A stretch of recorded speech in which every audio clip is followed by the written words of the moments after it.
করতে না পারছি। একটু ফুটেজ নেই।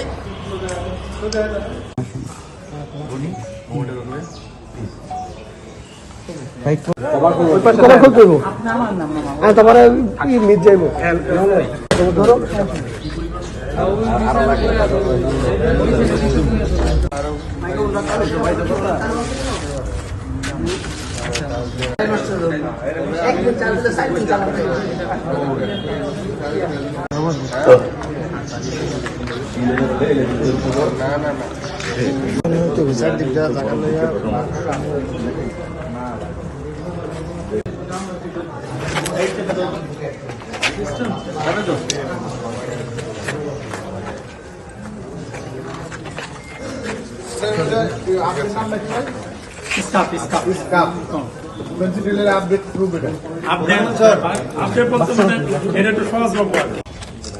কাজা তো দেখা না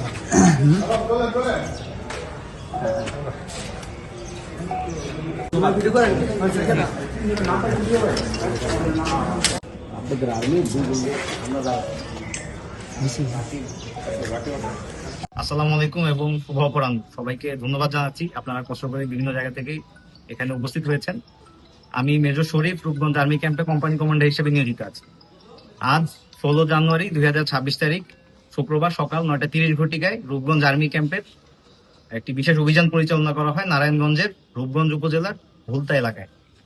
আমাদের নিয়মিত টহল দল সকালে ভুলতা ইউনিয়নের লাবরাপাড়া এলাকায় একটি সংঘবদ্ধ মাদক চোরাকারবারি দলের একটি চালানের ব্যাপারে তথ্য প্রাপ্ত হই এবং তৎক্ষণিক আমাদের যে নিয়মিত টহল দল রয়েছে তারা অতি দ্রুততার সাথে উক্ত স্থানে গমন করে এবং অভিযানটি পরিচালনা করে। একটি লাবরাপাড়া এলাকার একটি পুকুর সংলগ্ন কয়েকটি বাড়ি এবং একাধিক জায়গা থেকে সর্বমোট 1600 বোতল স্কার্ফ এবং ফেন্সিডিল, 9500 পিস ইয়াবা এবং সর্বমোট 108 কেজি গাঁজা সহ 3 জন মাদক চোরাচালানকারীকে গ্রেফতার করা হয়।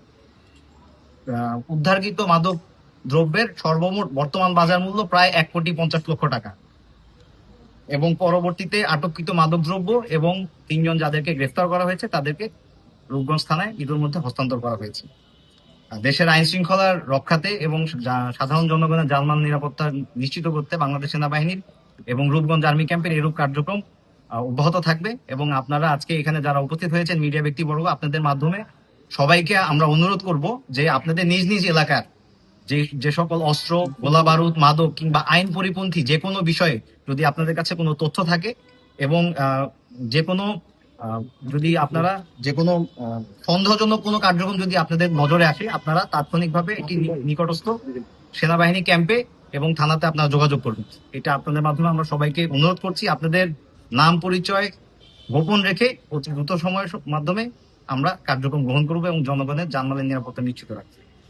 এটা ছিল আমাদের আজকের অপারেশন এবং মাদক অভিযানের সংক্ষিপ্ত সারসংক্ষেপ। আপনাদের যদি কোনো এখন প্রশ্ন থাকে আপনারা জিজ্ঞেস করুন। প্রশ্ন হলো, আমি নাগরিক। আচ্ছা, আমরা আগে ইতিমধ্যে বলেছি যে ভুলতা ইউনিয়নের লাবরাপাড়া গ্রামে একটি পুকুর সংলগ্ন কয়েকটি বাড়ি থেকে আমরা এই আপনাদের সামনে যেই ইয়াবা ফেন্সিডিল এগুলো দেখতে পাচ্ছেন এগুলো আমরা উদ্ধার করেছি এবং বাড়িগুলোতে নির্দিষ্ট কার বাড়িগুলো তালাবদ্ধ ছিল, তালা ভেঙে আমরা সেখান থেকে এগুলো উদ্ধার করি এবং এগুলোর জন্য যারা যেটা আশেপাশে যারা এখানে ডিউটিতে রেখে গিয়েছিল, যারা এটা নিরাপত্তা বা এগুলোর সাথে জড়িত ছিল, 3 জনকে আমরা আটক করতে সক্ষম হই। সাথে সাথে এই বাড়িগুলোর মালিকানা কার, বাড়িটা কার এবং এখানে কে থাকে এই ব্যাপারে আমাদের তদন্ত এবং এখনো অভিযান পরিচালনা এখনো চলমান আছে। তো আমরা যখন এগুলো কনফার্ম করতে পারবো, এটা একটি সময় সাপেক্ষ ব্যাপার, আমরা আপনাদেরকে সাথে সাথে আপনাদেরকে আমরা এই ব্যাপারে আমরা পরবর্তীতে জানাবো।